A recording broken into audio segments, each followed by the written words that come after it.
This is slide number 2. It's already on the screen. And I'll read it to you. It's a little fuzzy. Like the logic used to install body scanners. The NIST responds, in preparation for their lawsuit against the Department of Homeland Security for their reckless deployment of body scanners, the Electronic Privacy Information Center, or EPIC, through the Freedom of Information Act requests, found this email from the director of the National Institute of Standards and Technologies, stating, NIST does not do product testing and does not test advanced imaging technology machines for safety. I'll pass the buck, it seems. I'm going to ask Dr. Prestley what she thinks of that. Well, I think it's a very honest admission on their part, and they're saying we don't have anything to do with this, and I'm impressed that they came out and said it. Good to know. Dr. Horn? Not Dr. Horn yet, but it goes back to what I said earlier, in that this is not within their scope in jurisdiction. This is not their mission. And so it's no surprise that they would say, look, we're not going to take the part of this. They're not going to lie. At least they're the ones being honest about it. Yeah. Jerri? My comment about this is that this all stems back to the idea of governmental immunity. The government is foisting these machines upon us. It's forcing these things into airports, and it is forcing us to be irradiated by these machines. Whether we go through them or not, we have to stand by them if we're going to go through these security lines. And with absolute immunity, with an absolute attitude of passing the buck. When you look back at the history of our country and also those countries that were the birthplace of our liberty, like Great Britain, the idea of governmental immunity is anathema. I don't know if you remember Charles I in England. He lost his head because he presumed to be above the law. And he was tried and executed as a result.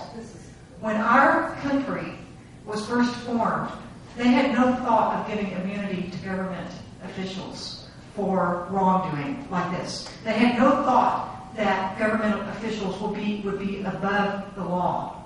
Yet what you see right here in this slide is what we've become. An example where we do not hold those who have the greatest authority accountable. And this is the result. A dangerous situation to the rest of us. All right.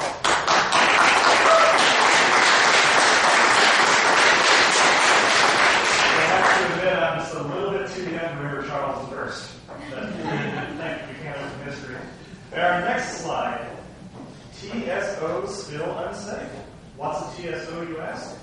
Well, EPIC, the Electronic Privacy Information Center, also found an email from the president of Boston's local transportation security officer union president, Ada Casilla, stating Boston International Airport has an alarmingly high number of cancer-afflicted TSOs. So that means transportation safety official. Those are the guys who wear the blue gloves and get to touch your privates that aren't married to you.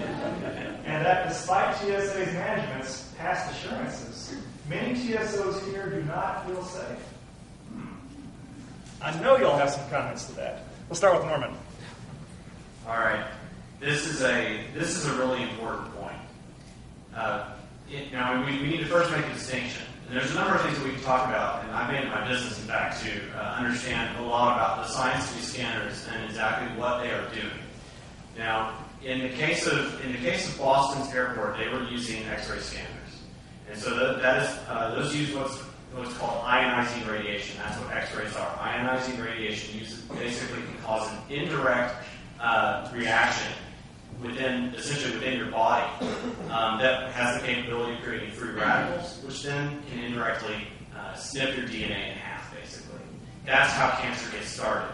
If you get in very low doses of what would be called hard X-rays, for instance, like what you would get in you're getting your bones, you broke a bone and you need to get an X-ray to fix that. That amount of radiation is still significant, but it's not enough to cause significant damage because most of those X-rays pass completely through your body. Now, the difference in this case is that the X-rays that are being used here are not hard X-rays; they are soft X-rays. What that means is that they have a lower energy, and thus they penetrate less deeply into your skin, and that's how they actually get an image. not just looking at your bones when you go through one of these scanners. They're looking at your skin. They're looking at what the surface of your body is like. Now, what happens there, though, is that because these are lower energy and they penetrate less, they are absorbed a lot more. So even though the dosage may be simply a little less, you're actually getting a much more concentrated dose or a much more concentrated exposure. And so that's why we've been so adamant about the ionizing radiation scanners as being physically dangerous to you. And I hope that if you go away from here thinking only one thing, never go through one of those scanners again, because it is a definite health risk, and we just don't know how deeply that will go. The only evidence that we have, the only test group that has been observed, is the Boston Logan Airport, where they saw a cancer cluster that was beyond the norm for their type of exposure levels that would normally occur. Now, in our case here in Austin, we do not have ionizing radiation scanners. We're using what's called non-ionizing radiation. This is in the microwave region.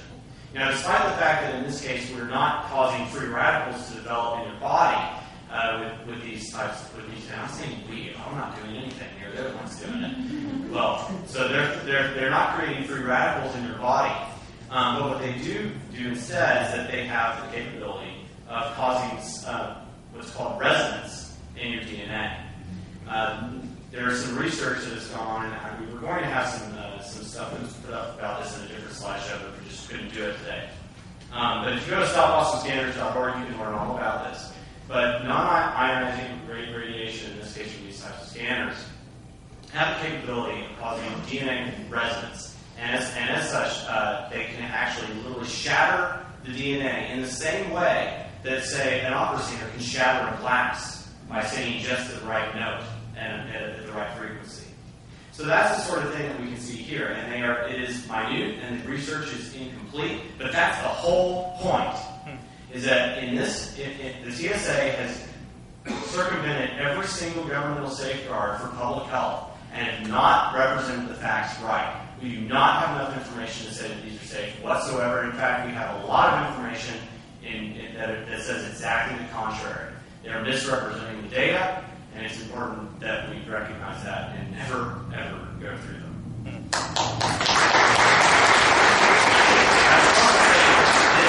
It's still all revealed because they've concealed a lot of this.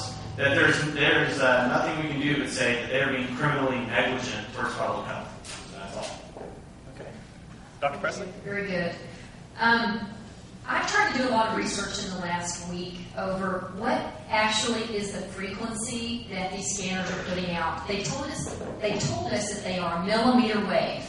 Well, let me tell you what we have found. There is one paper on the internet. It's a 2006 research paper that came out, and it compared a lot of these millimeter wave scanners. And this is the only thing we can come up with of what frequency that's being used. There's a table in this paper that documents about 8 or different millimeter wave scanner types. So the radiation that we're getting is 24 to 30, from this paper, 30 gigahertz, okay? Your phone puts out 3 gigahertz when you're listening to it. Okay, these scanners are 10x higher the frequency. Okay, we've been told by Homeland Security that this is, a fraction of what your phone is putting out. Well, we can't even get the information on the power density. We do know the frequency is 10x higher. Okay? There's also issues that it is 10x higher than the wavelength or the frequency of your microwave at your home. Okay, so you're actually walking into a microwave oven. Okay, that's what we're doing. And like Norm said, there's really no health studies that show they're safe. Okay? The other thing is there are sensitive individuals when they go through this equipment, very similar to fluoridation.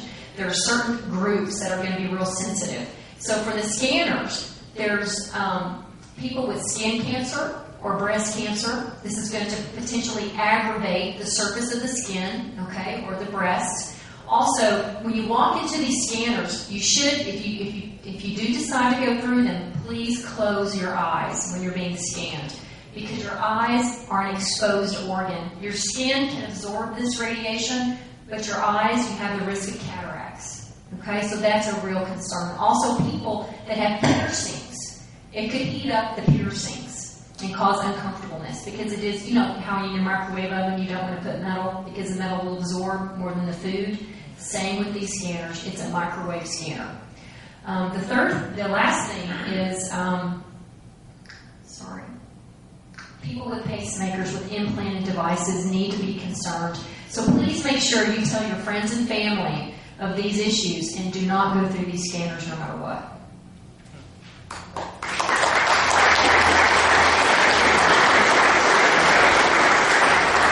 Well, Norma said that this is absolute criminal negligence. And this isn't the first time that I've seen this sort of thing because I started out my career doing toxic torts, asbestos, causing asbestosis. And they had studies back in the 1900s about what happens to people when they work with asbestos in closed circumstances, and they deep-sixed those studies. They hid those studies from the worker. But the truth will always out. And towards the end of the 1900s and even into now, we saw huge class action and other lawsuits eating up a lot of resources in order to compensate people for the asbestosis they got, where their lungs are essentially eaten up, the mesothelioma, which is a horrible cancer. Eventually, this is going to out. And so the question is, are we going to see lawsuits? Because generally, there is some limited ability to sue governmental entities for equipment which causes people damages. So is what's going to happen are the taxpayers going to bear the burden of this? So not only have we borne the burden of these giant banks' stupid mistakes, now in the future, are we going to bear the burden for treatment for cancer, for TSA agents? Because, that's a union. Unions are the squeaky wheel. They're the ones that launched the lawsuits. They were the ones that launched the lawsuits with asbestos. So not only are we going to be at risk for getting cancer because these are in airports that we use, but we are going to be on the hook as taxpayers for paying for the results of these machines when these TSA agents and perhaps others start showing cancer. I tell you what makes me really frustrated the most is that we are not a bunch of guinea pigs. Because there's no studies, we don't know the sensitivity distribution of our population. Our children, infants, the elderly, who's the most sensitive? People with skin cancer, people with breast cancer, people with implants, cataracts. Who is the sensitive group and who should be excluded from these? There's no information on that. We're treated like a bunch of animals. Where's our sovereignty? Okay? We have a choice. We can say no. And we're not a bunch of guinea pigs. Period. We will not be a bunch of guinea pigs.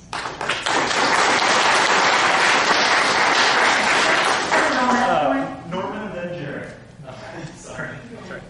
I wanted to bring this back to where we began this part of the discussion and talking about the TSA agents, and as Jerry actually brought up.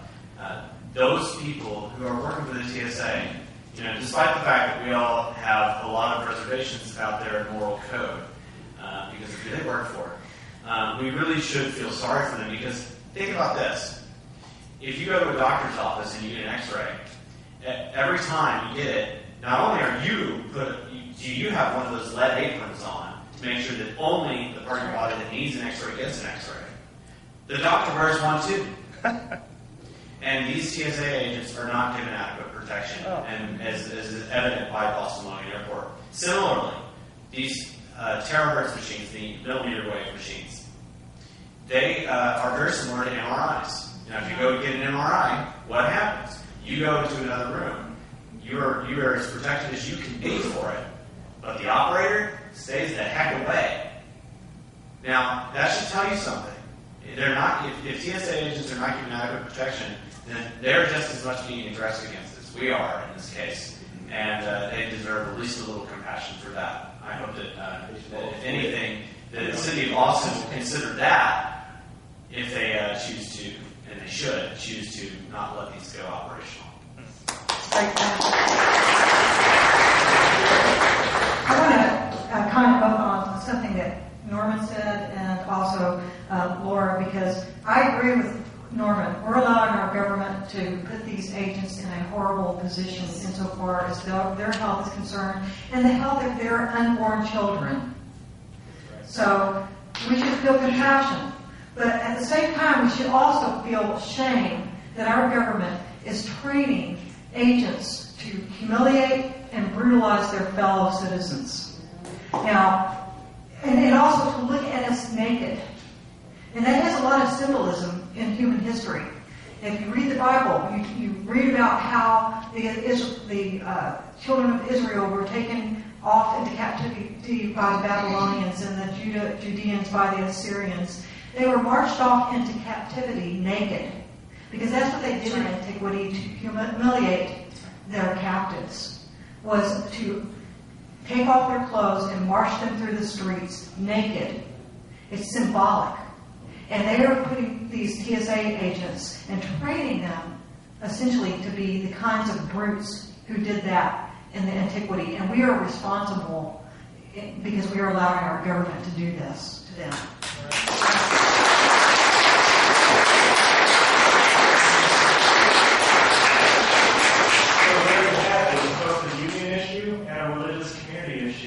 Pressure from both sides, and we can win this. And hopefully there's enough free radicals to stop it. For our next slide.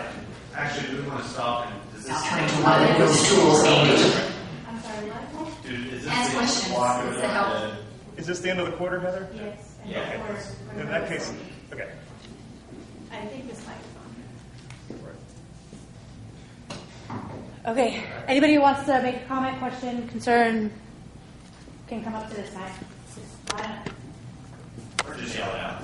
Or just line it up. Try to keep my ear. Everybody can hear. Yeah, try to keep it so Go to the mic pad. hear me. Go to the mic. Yeah, please go to the line. I think it's here a little strange. Anna, please state your name and take the microphone so we know who you are, and we're all family here. So. My name is Babs Kelly Warren, and I was born in Austin, Texas. I'm very proud of it. Me too. Thank you. Before we got together in here, I spoke outside, and I told people that you all didn't hear what I had to say. But I learned about what is happening in our country in the 60s, okay? I'm 78 years old. I'm very blessed to be here. I just couldn't in certain places to learn things, and I learned it. We have the Illuminati that is controlling our country, people. They are the billionaires of the world. They want 80% of us to die off at the Caucasian, and they want all of the blacks. Isn't that pitiful? And you got to realize this is part of their plan. Please keep to the microphone. I'm sorry. This is part of their plan to eliminate us faster. People are going to die from having to deal with this stuff. I don't even ride in airplanes anymore, and I used to ride them all the time. The people, the billionaire people are the ones that want to control everything. They're called the Illuminati, okay? If I hadn't gotten to hear David Rockefeller and Dick Cheney speak, I might not be saying what I'm saying to all of you right now. But I got to hear it when I was young, and it really changed my life. I couldn't tell anybody for 10 years because they didn't believe me. My own family didn't believe me. Well, let me tell you, they believe me now, okay? You guys are going to realize that all of this stuff is about eliminating most of us, okay? I'm sorry.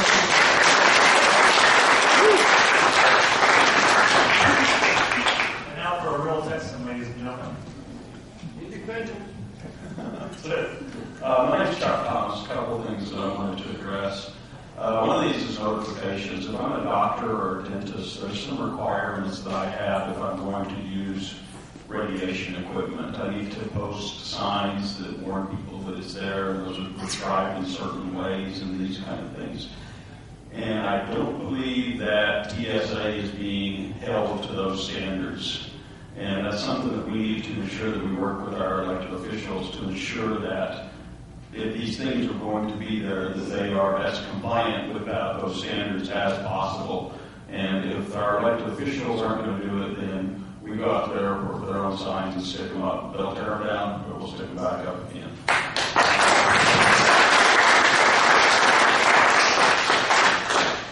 And some other things that I mentioned outside on other ways to address this. I think we need a sizable boycott of commercial aviation and let the carriers know exactly why we're doing it and get those carriers on our side so we can get more pressure on the to get these things out of the airports.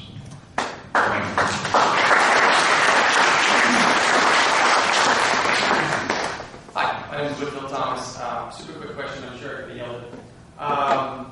You had mentioned the difference between the radiation levels potentially being as much as 10 times higher than cell phone use. Yes. I was just curious, and I am adamantly opposed to these things, but in terms of understanding them completely, is there, I guess it would be a quantitative difference, but a qualitative difference in the same amount of radiation exposure over time with a cell phone versus having 10 times shorter time period but a blast? Right. Is there a difference in how that radiation will affect you over time using your cell phone? That's a good question. We have tried to get the information on the power density because frequency is one component. Power density is another of how much you're being hit with, how many photons of that radiation you're being hit with, and we cannot get that information. I emailed the manufacturer of these scanners that are coming into Austin, and I said, I'm trying to make L3. So I emailed them 2 days ago. And I said, I'm trying to make a personal decision. Can you please give me the information on the wavelength, or the frequency, and the power density of your equipment? And I could not believe the email I got back. They said, please contact the TSA for that information. And I was like, I'm an engineer. I've worked in the semiconductor industry for 17 years. I work with equipment that has radio frequency, magnetic radiation, and you have a spec of what the stuff puts out. I'm like, should I call the engineering department and ask them? Because they know. And that they would not answer the question, and that was just absolutely unreal. So I then contacted Dale Murphy, who's the chairman of the Airport Advisory Commission, and I said, Dale, can you please get this information? He says, I will forward it to the TSA people here in Austin and see what I can come up with. And we'll see if they give us the information. So we cannot even make a decision or compare and contrast power densities of a microwave oven, your cell phone, and that equipment. They're not giving it out, and that is absolutely unacceptable. And is there research done that higher power densities are particularly dangerous? Well, yeah. That's intuitive. Higher power densities are more dangerous. Yes, absolutely. Great, thanks.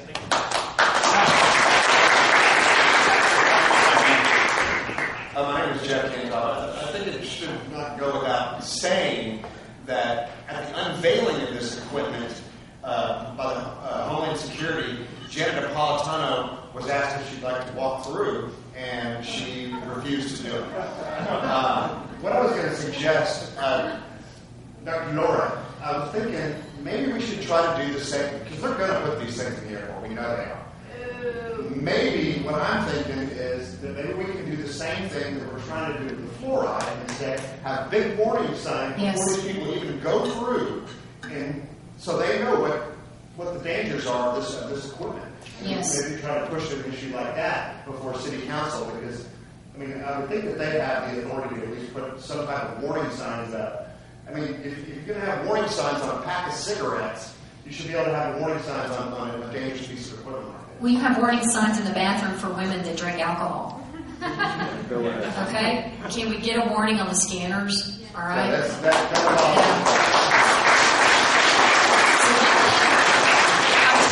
one of the commissioners, the Airport Advisory Commissioner, Siegeloff. I talked to him, I think, this morning, or was it actually yesterday, and he told me that, and I asked him, I said, I'm trying to get information on the frequency and the power density of these scanners so I can make a personal decision.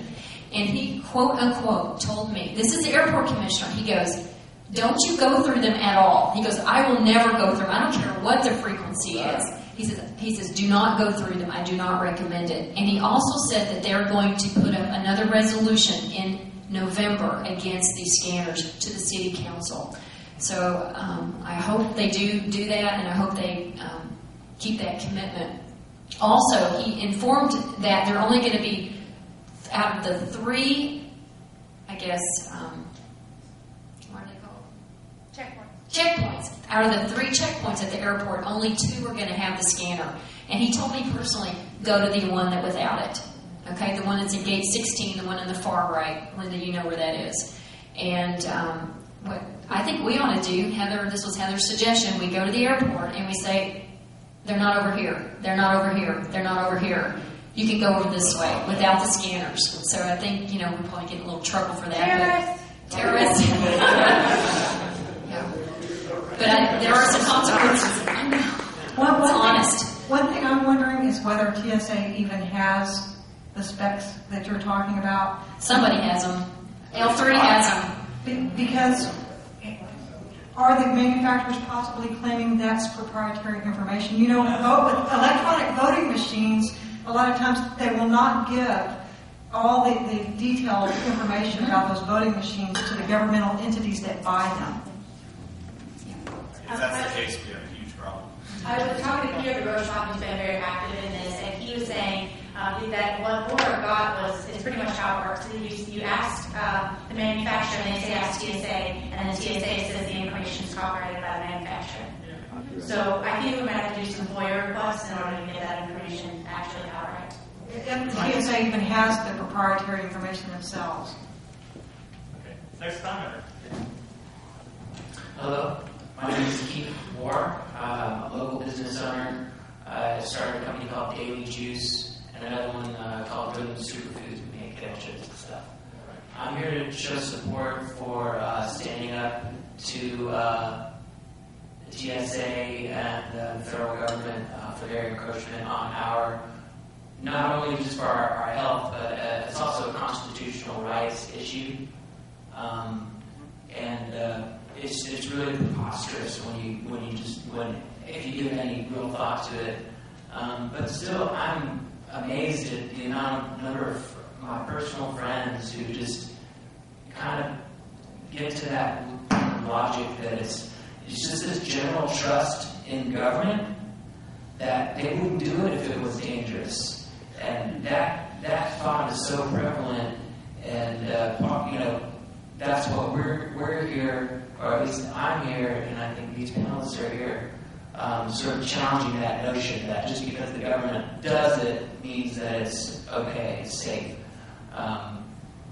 That just on its face, even a choice between having your naked body looked at or having your genitals groped is a huge issue in and of itself. But the health thing is just a whole other can of worms.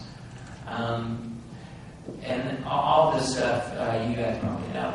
But my question is, what are the logistics of the stuff that's going on with the city, and what is it that the city council actually has to do in order to stand up to it? And what's the timing on all that? And what really mechanically has to happen in order for us to be successful in this? Ask our panel. Should we save that for? That is coming up later in the agenda, so can we defer that? If we defer it till later? Yeah. It's a great question. Again, yes. It's a great question. Before you leave, did you invent Daily Juice? Yes. I'm a fan. That's good stuff. Yes.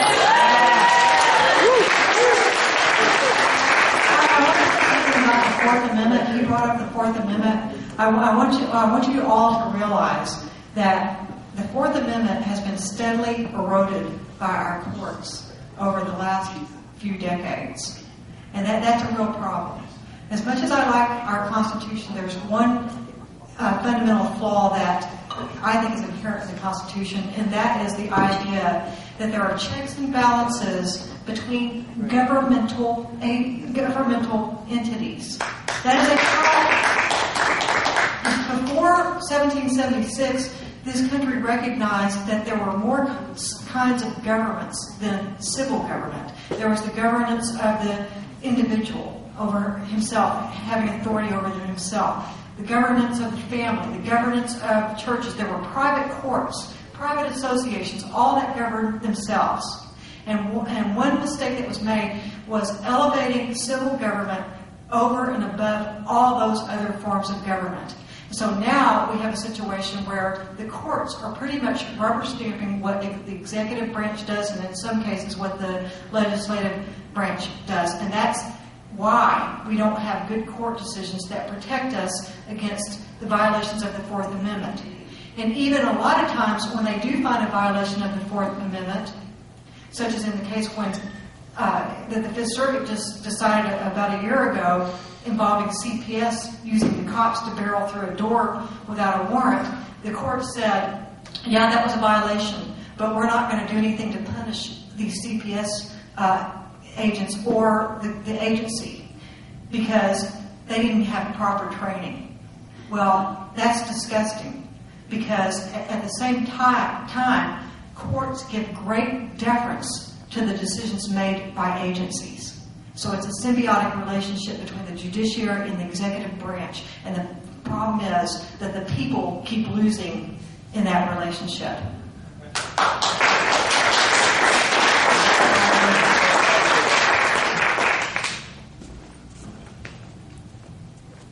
My name's Randy. I am a sovereign citizen. Between the government exposing our military men and women to radiation in their ammunition, the fluoride issue, our government is against us now. I'm wondering if there's any way legally if we can take this on in maybe a lawsuit or something like that. I know that there's other lawsuits. I know that Jesse Ventura has a lawsuit against TSA right now, and a few others. Is there any way that we can just flood the legal system with so many lawsuits that they have to give up?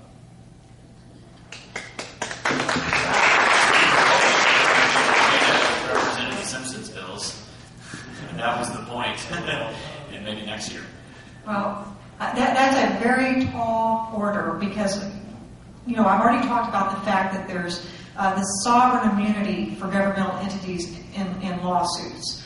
They shield themselves, saying that it's in the interest of the taxpayer that they not be held liable for everything, first of all. So there are hurdles of sovereign immunity.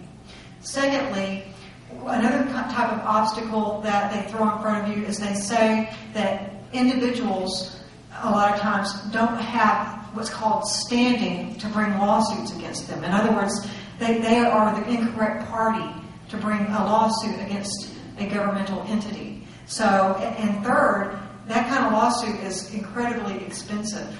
And, we're all itemized. We're going to work. We're trying to make our rent. We're trying to put groceries on the table, raise our families.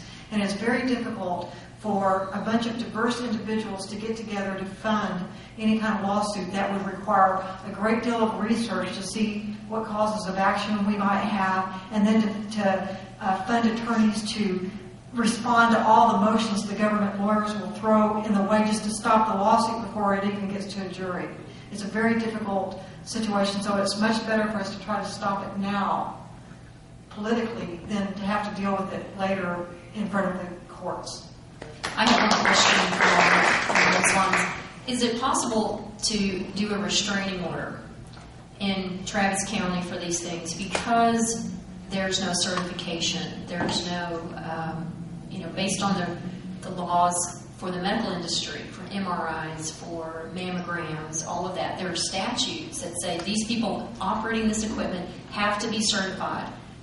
Can we do anything along those lines? Well, temporary restraining orders or injunctive relief, yes. A lot of times, you're usually in a better situation with respect to governmental entities because it's not a negligent suit for damages. However, let me give you an example. A bunch of us have sued CPS because they keep people on these abuse registries without giving them due process. And what the courts have said is, well, you have to show harm. You have to show that harm has already occurred. You cannot show that some harm is going to happen to you in the future. So, even they're breaking the law now by not having certifications. Well, that's where I'm not they're going to claim that the government has no jurisdiction over that. That's because the regulations that are specific to these certifications and these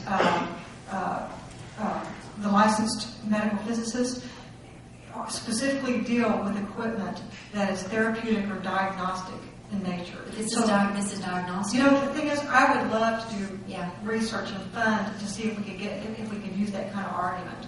I mean, it's worth looking at. I think it's an option. I think it's something in our arsenal potentially. But it's a good thing. We would have to find the money to fund an attorney doing all the hours and hours of research that it would take. And you can't just go to the court and say, I want a temporary restraining order. We would have to have experts look at it and give affidavits and then prepare to come testify. So it's a major ordeal, but it might be worth it. I'd rather stop it before it gets that far. We'll have 3 more chances to address the panel and give comments. So let's take the time to move on to our next section. Not only are they dangerous, not only can they kill certain people and freak out TSO operatives, but they're also ineffective at stopping anything terrorist related. Let's see the video real quick. Now turning to one of the newest tools aimed at keeping terrorists off airplanes, airport scanners that may not work as well as we thought. And at least one manufacturer of those scanners is coming under scrutiny. A new study